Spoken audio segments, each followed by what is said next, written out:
क्षेत्रीय विधायक डॉक्टर राजेश्वर सिंह की नई पहल। लखनऊ के सरोजनी नगर क्षेत्र से शुरू हुई निःशुल्क रसोई। यूपी के वित्त मंत्री सुरेश खन्ना ने किया उद्घाटन। लखनऊ की मेयर भी रही मौजूद। केंद्र में मोदी सरकार के 9 साल पूरे होने का कार्यक्रम। केंद्रीय मंत्री के सामने बीजेपी विधायक भड़के जिलाध्यक्ष। कार्यक्रम में बीजेपी के नेता आपस में भिड़े। केंद्रीय मंत्री ये नजारा देख पड़ गए हैरत में। गाजियाबाद में चलती सड़क पर कार ने युवक को रौंदा। नीचे फंसने की वजह से दर्दनाक मौत। Video viral. उसके बाद हुई कार्रवाई। और गैंगरेप के विरोध में चित्तौड़गढ़ में एबीवीपी का प्रदर्शन। कॉलेज के मेन गेट को बंद कर किया रोड जाम। राज्य सरकार भूल गई अपना कर्तव्य।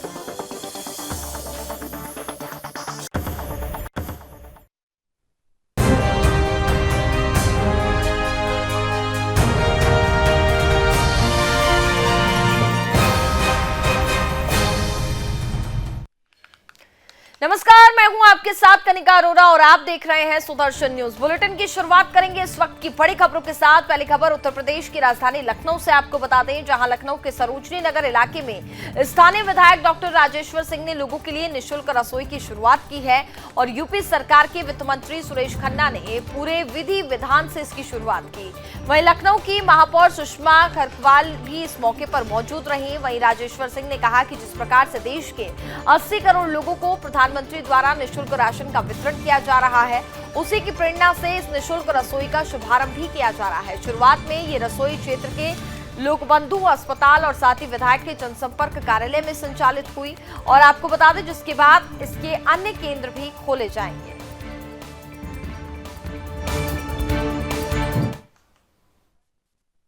अन्नदान से बड़ा कोई सनातन संस्कृति में दान नहीं है। चाहे स्कंद पुराण हो, चाहे विष्णु पुराण हो, चाहे भगवान युधिष्ठिर जी ने यक्ष से कहा कि स्वर्ग जब जाएंगे तो कोई चीज़ साथ नहीं जाती, जो दान दिया हुआ वही साथ जाता है। तो सरोजनी नगर की समृद्ध जनता सबने मिलके और हमारा प्रयास फाउंडेशन ने संकल्प लिया कि हम 2000 लोगों से शुरुआत करते हुए सबको निःशुल्क भोजन कराएंगे। तो इसी के तहत आज इस रसोई का उद्घाटन हुआ है। आज से लोगों को निःशुल्क भोजन की व्यवस्था शुरू हो गई है। अभी कुछ बाकी है आपके हिसाब से?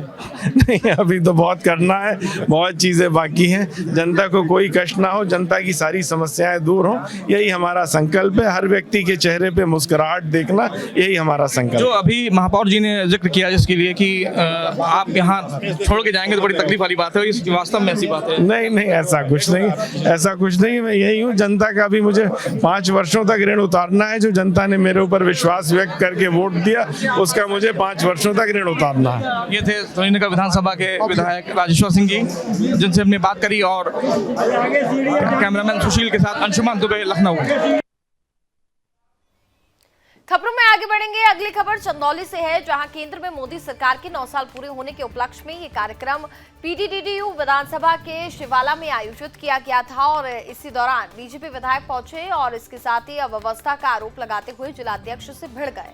कार्यक्रम के दौरान बीजेपी विधायक रमेश जायसवाल मंच पर मौजूद थे। और इस दौरान विधायक को केंद्रीय मंत्री महेंद्र नाथ पांडे का सम्मान करने के लिए नहीं बुलाया गया। इसके बाद खुद को उपेक्षित देख विधायक भड़क गए और साथ ही भड़कते हुए मंच छोड़ करके जाने लगे। ये देखकर जिला प्रभारी और प्रदेश संगठन मंत्री मीना चौबे ने उन्हें रोकने का इशारा किया। और वहीं विधायक रमेश जायसवाल आपसे बाहर हो गए। और वहीं विधायक ने जिलाध्यक्ष अभिमन्यु सिंह पर खराब व्यवस्था का आरोप लगाया। इस दौरान दोनों लोगों में जमकर नोकझोंक हुई और विधायक और साथ ही जिलाध्यक्ष ने मर्यादा की सीमाएं तक लांघ दी। और मौके पर उपस्थित केंद्रीय मंत्री ये नजारा देख करके हैरत में पड़ गए। उन्होंने मामले को संभालने और विधायक व जिलाध्यक्ष को समझाने बुझाने का भरकर के प्रयास भी किया, लेकिन बात नहीं बनी। इतना ही नहीं, आपको बता दें कि उग्र स्वभाव के विधायक संगठन मंत्री मीना चौबे से भी उलझ गए। देखिए, वो जो भी नाम करें, लोकतंत्र में सबको अपना तय करने का अधिकार है। लेकिन मैं इतना कह सकता हूं कि एनडीए मोदी जी की अगुवाई में इस भारतवर्ष को भी विकसित कर रहा है और दुनिया में विकसित देश बना रहा है। भारतवर्ष के हर गांव गरीब की भलाई और हर नौजवान माता बहन का सम्मान और उसका विकास के अवसर दे रहा है। एनडीए के सामने और भारतवर्ष के इस विकास के सामने ये कितने दल मिले जुले इनका कोई महत्व नहीं है। जनता ने नरेंद्र मोदी से डायरेक्ट कनेक्ट जोड़ लिया। पिछले 9 वर्षों में महंगाई पर जिस तरह का महंगाई को उछाल देने से जिस तरह मोदी सरकार ने अपनी पहलों से रोका है, वह अखिलेश जी उसके आंकड़े पढ़ें तो उनको ये बातें समझ में आ जाएगी। कहीं सीजन के कारण, अतिवृष्टि के कारण अगर टमाटर के भाव, वह भी भारत सरकार ने पहल करके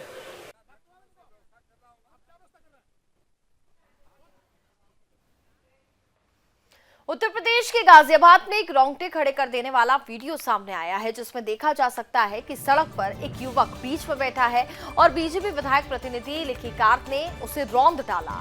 कार के नीचे फंसे होने के बाद भी उसे घसीटते हुए ले गया और इस दौरान नीचे फंसने से युवक की दर्दनाक मौत हो गई है। वहीं कार चालक और कार को पुलिस ने अपने कब्जे में ले लिया है।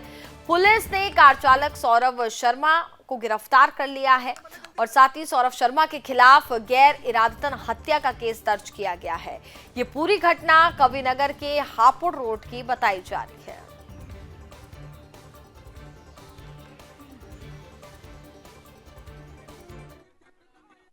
सोशल मीडिया पर एक वीडियो वायरल हो रहा है जिसमें एक व्यक्ति जो कि सड़क पर बैठे हैं, उनको एक कार द्वारा टक्कर मारी गई है। दुर्घटनावश उनकी मृत्यु हो गई है।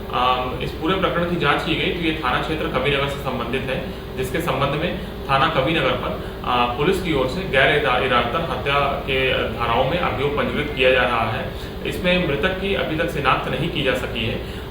आरोपी युवक जो कि वाहन को चला रहे थे तथा वाहन को कब्जे में ले लिया गया है। पूछताछ के आधार पर अग्रिम वैधानिक कार्रवाई सुनिश्चित की जा रही है।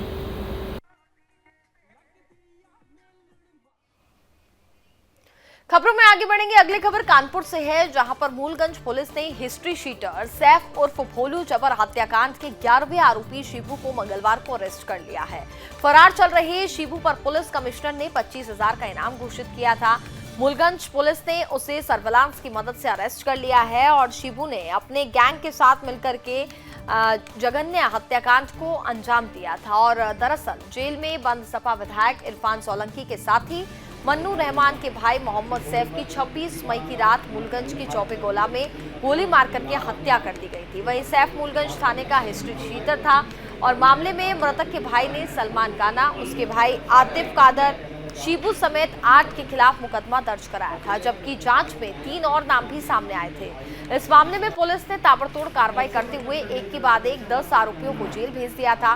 वहीं मंगलवार को 25,000 का इनामी हत्यारोपी शिबू को भी गिरफ्तार कर लिया गया। ये 26/5/23 को मूलगंज थाना क्षेत्र में हिस्ट्री शीटर भोलू जबर के ऊपर गोलीबारी करके उसकी हत्या कर दी गई थी। उसी प्रकरण में प्रकाश में आए लगभग 11 अभियुक्त प्रकाश में 11 अभियुक्त आए थे, जिनमें से आज अंतिम 11वें अभियुक्त को, जो शिबू पुत्र हनीफ है, इसको गिरफ्तार कर लिया गया है यहीं उछला अस्पताल के आसपास से।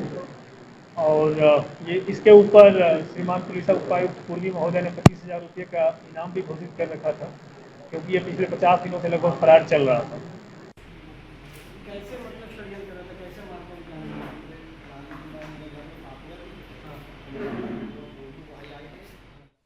गोंडा में गांव-गांव पहुंचकर सीधे जनता की समस्याओं को सुनने के लिए जिलाधिकारी नेहा शर्मा नवाबगंज विकासखंड की 6 ग्राम पंचायतों में पहुंची और जहां उन्होंने जनचौपाल लगाकर ग्रामवासियों से सीधे बात की और मौके पर मौजूद अधिकारियों से समस्याओं का समाधान कराया। जनचौपाल के माध्यम से जिलाधिकारी ने ग्रामीणों से सरकारी योजना और इसके साथ ही विकास कार्यों की समीक्षा करते हुए ग्रामीणों से इस बारे में गहनता से जानकारी ली। जनचौपाल में स्वास्थ्य विभाग, शिक्षा विभाग, विद्युत विभाग, आपूर्ति विभाग, जिला समाज कल्याण विभाग, कृषि विभाग, पशुपालन आदि विभाग के अधिकारियों द्वारा अपनी अपनी विभागों में चल रही योजनाओं की जानकारी दी। उन्होंने लेखपालों को निर्देशित किया है कि सरकारी भूमि पर किसी भी प्रकार का अवैध अतिक्रमण ना हो पाए और ग्राम सभा की जमीन को सुरक्षित रखा जाए। ग्राम पंचायत सचिवों को निर्देश दिए कि समस्त प्रकार की पेंशन के लिए कैंप का आयोजन कर सभी के आवेदन प्राप्त कर पात्र लाभार्थियों को लाभ दिलाया जाए।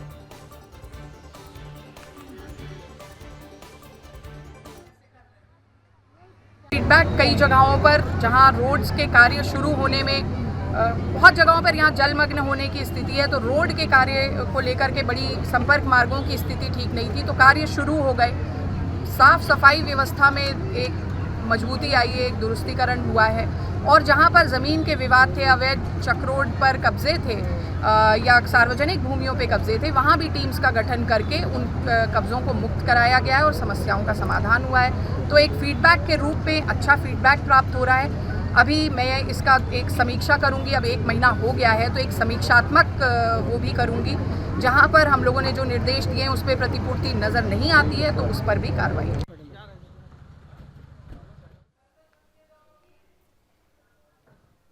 राजस्थान के जोधपुर में नाबालिग के साथ हुए गैंगरेप के खिलाफ आवाज उठने लगी है और चित्तौड़गढ़ में एबीवीपी संगठन के कार्यकर्ताओं ने कलेक्ट्रेट के बाहर जमकर विरोध प्रदर्शन किया।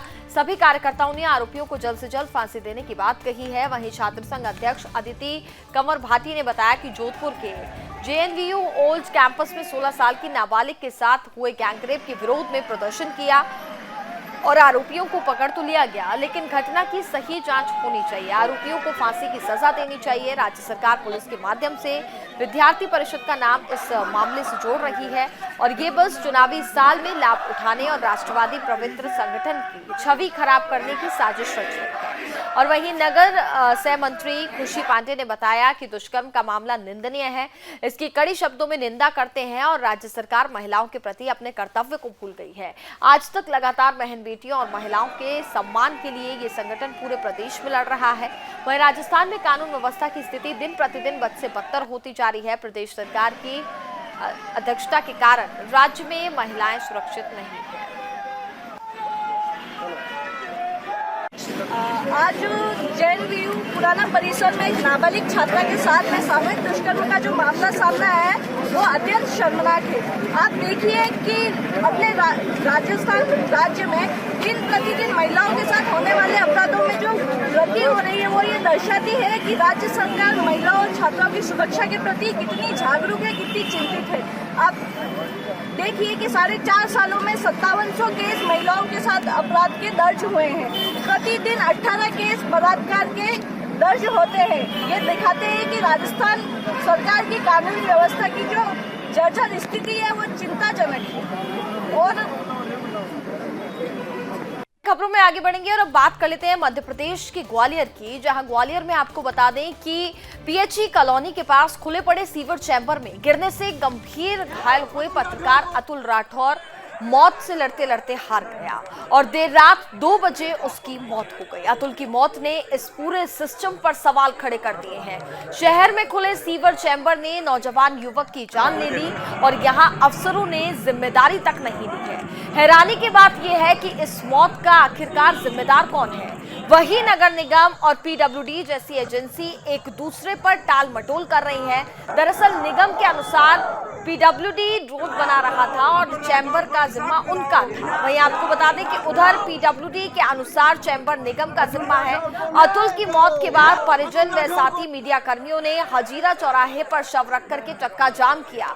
यहाँ पुलिस और प्रशासन के अधिकारी भी पहुंचे और काफी हस्तक्षेप के बाद सीएम फंड से 5 लाख रुपए स्वीकृत हुए हैं। वहीं पत्रकार कल्याण से 4 लाख और पत्नी को आउटसोर्स पर नगर निगम में नौकरी का निर्णय हुआ है। अब ये देखना होगा कि दोषी ठेकेदार व अधिकारियों के खिलाफ कितनी ठोस कार्रवाई होगी या फिर पूरा मामला ठंडे बस्ते में डाल दिया जाएगा। अभी ये जो पत्रकार अतुल राठौर का जो दुर्घटना में निधन हुआ था तो उसके लिए सभी से चर्चा उपरांत और माननीय जनप्रतिनिधि लोग भी आए थे। तो ये जो तय हुआ है, जो शासन ने माननीय मुख्यमंत्री ने 5 लाख रुपए की घोषणा कर दी है, स्वीकृत कर दिए हैं। 4 लाख रुपए क्योंकि पत्रकार हैं तो उनको 4 लाख रुपए की सहायता उसकी अलग से मिलेगी और अभी तत्कालीन रूप से 50,000 रुपये की रेड क्रॉस से तत्कालीन नगद रूप में सहायता प्रदान कर दी गई है। और इनका जो इनकी मांग थी कि 50 लाख रुपए का प्रस्ताव हम लोग मुख्यमंत्री सुरक्षा अनुदान से भेज देंगे शासन के लिए। और इनकी जो पत्नी है, मृतक की पत्नी को आउटसोर्स से नौकरी प्रदान। खबरों में आगे बढ़ेंगे। चित्तौड़गढ़ में बोंदे मार्ग पर इन दिनों अवैध मांस मीट की दुकानें खुलने को लेकर के संत समाज में बेहद आक्रोश आ गया है। इसके तहत ही आपको बता दें कि राम स्नेही संप्रदाय के संत रमताराम महाराज ने आक्रोश व्यक्त करते हुए भक्तों के साथ कलेक्टर को ज्ञापन देने पहुंचे, जिसमें इन दुकानों को बंद कराने का आग्रह किया गया।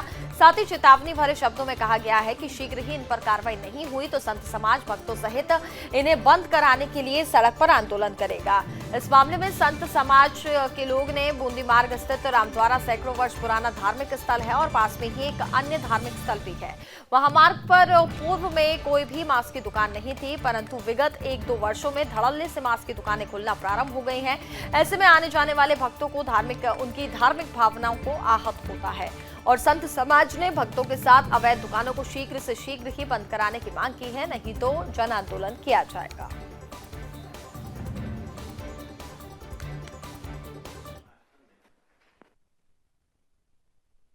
हम शहर में स्थित बूंदी रोड पर स्थित रामद्वारा आश्रम से आए हैं, गुरुदेव संत श्री रमताराम जी महाराज, और मेरा नाम है संत दिग्विजय राम। वर्तमान में दिल्ली गेट से लेकर रामद्वारे तक, रामद्वारा जो कि बहुत प्राचीन स्थान है, लगभग 150 से 200 वर्ष पुराना स्थान है, चित्तौड़गढ़ वासियों की और आसपास के सभी क्षेत्रों का एक आस्था का केंद्र है, जहाँ सैकड़ों लोगों का आना जाना निरंतर लगा रहता है। वर्तमान में चतुर्मास में सत्संग भी चल रहा है, जिसमें कई मातृशक्तियाँ, कई भक्त लोग नित्य सत्संग के लिए आते हैं। लेकिन वर्तमान मध्य प्रदेश के टीकमगढ़ जिले के कन्या विद्यालय में स्कूल चले अभियान के चलते मुख्यमंत्री शिवराज सिंह चौहान के द्वारा सीएम राइस स्कूल के लोकार्पण समारोह का लाइव प्रसारण देखा गया, जिसके बाद टीकमगढ़ जिले के नाम रोशन करने वाली छात्रा का चयन इंजीनियर कॉलेज खड़गपुर में चयन हुआ है। इस दौरान छात्रा ने बताया कि धैर्य और निरंतर प्रयास सफलता की ओर आगे ले जाता है। साथ ही ये भी बताया कि उनके परिवार के मार्गदर्शन में उनके द्वारा सफलता प्राप्त की है और वहीं कभी भी कोई भी मुश्किल आने पर पीछे नहीं हटना चाहिए, हमेशा निरंतर अपने लक्ष्य के प्रति आगे बढ़ना चाहिए। तभी एक संत वहां से निकले और उन्हें देखकर उस व्यक्ति ने इसका पूरा श्रेय मेरे पेरेंट्स को और टीचर्स को जाता है। मुझे एक बार मिला था तो पढ़ाई का, और इसकी तैयारी मैंने 10 से स्टार्ट की थी। कोरोना आ गया था तो मैं बाहर नहीं जा पाई थी और मैंने फील्ड डिसाइड की फर्स्ट कि मुझे। और इसी के साथ फिलहाल इस बुलेटिन में बस इतना ही। आप देखते रहिए सुदर्शन न्यूज। जय हिंद।